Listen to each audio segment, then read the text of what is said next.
There is a plant whose root looks like a human body. People believed that pulling it from the ground would kill you. It appears in the Bible, in ancient Egyptian tombs, in the plays of Shakespeare, and in Harry Potter. This is the story of the Mandragora, the most feared plant in human history. The Mandragora, also called the Mandrake, is a plant native to the Mediterranean region. It grows low to the ground with large flat leaves and small purple or yellow flowers. But its root is what made it famous. The root is thick and forked, and it often grows into a shape that resembles a human figure. That human like form is what launched 1,000 myths.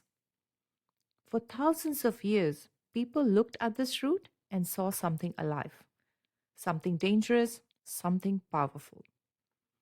They were not entirely wrong. The Mandragora belongs to the nightshade family, the same family as tomatoes and potatoes and belladonna, one of the most toxic plants in the world. The root contains powerful chemicals called tropane alkaloids, including scopolamine, histamine, and atropine, that has strong effects on the human nervous system. In small doses, they can sedate. In larger doses, they can cause hallucinations. And in high enough doses, they can kill. This dual nature, healing and dangerous, is at the heart of everything the Mandragora became. Mandrake's history and mythology appears in the Middle Eastern writings dating back to the 14th century BCE. References are found in early Mesopotamian, Greek, Old Hebrew, Roman, Egyptian, and Arabic texts. In ancient Egypt, it was placed in tombs, painted on walls, used in rituals for fertility and pain.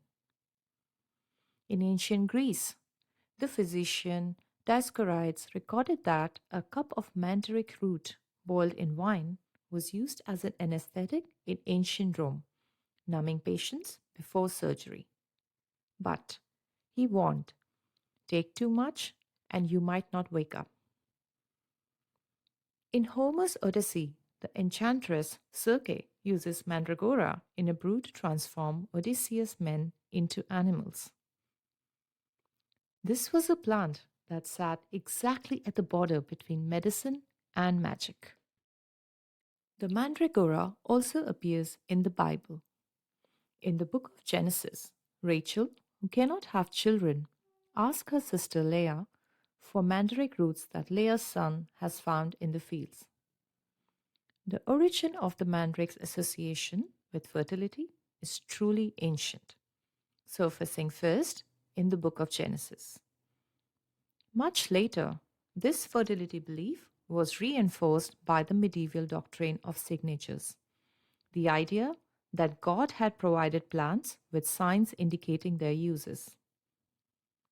Because the mandrake root sometimes resembles the shape of a human body, people took it to indicate reproductive power. They slept with the roots under their pillows at night. In the Song of Solomon, mandrake's fragrance is mentioned in the language of love. Across the ancient world, this plant was connected to the deepest human desires: to have children, to be healed, to live forever. But it is the legend of the screaming root that made Mandragora truly unforgettable. According to European folklore, when the mandrake root is dug up, it screams and kills all who hear it. And so, a dog must be attached to the root and made to pull it out. The ritual was elaborate.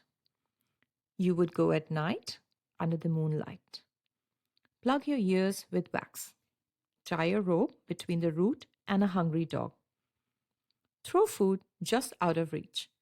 The dog would lunge for it, pulling the root from the earth. The mandrake would scream, the dog would die. And you would walk away with the most powerful plant in the world. The mandragora owes its properties to highly poisonous alkaloids, which can cause hallucinations, delusions, seizures, and death. The people who created these rituals did not have chemistry, but they knew this plant was dangerous, and they built an entire mythology to make sure people treated it with respect. During the Middle Ages, Mandrake was Europe's most significant medicinal and magical plant, believed capable of curing infertility, insomnia, and pain, of foretelling the future, and even of shielding soldiers in battle. It was an ingredient in witches' ointments, worn as an amulet, passed down in families like an heirloom. Shakespeare knew it well. He referenced the mandrake in multiple plays.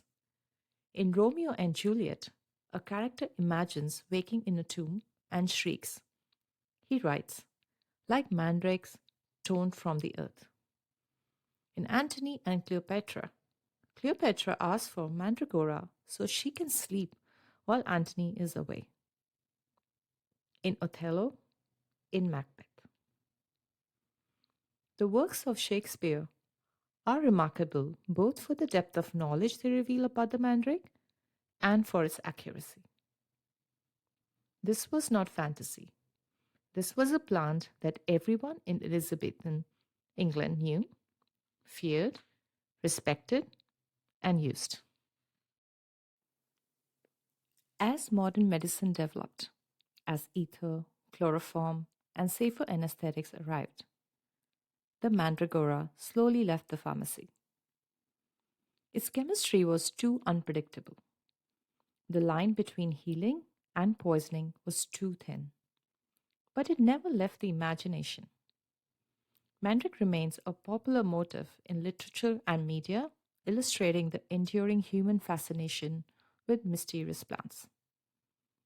In Harry Potter and the Chamber of Secrets, the mandrake screams when students approach it in herbology class.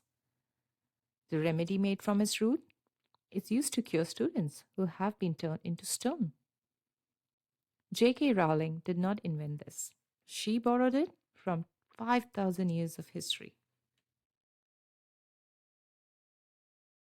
A root shaped like a human, a plant that healed, poisoned, and terrified, that appears in the Bible, in Shakespeare, and in Hollywood. Most plants are forgotten by history. The mandragora never was. If you enjoyed this story, do subscribe for the next one about how a spice started a war and changed the map of the world. Stories travel, so do roots. See you soon.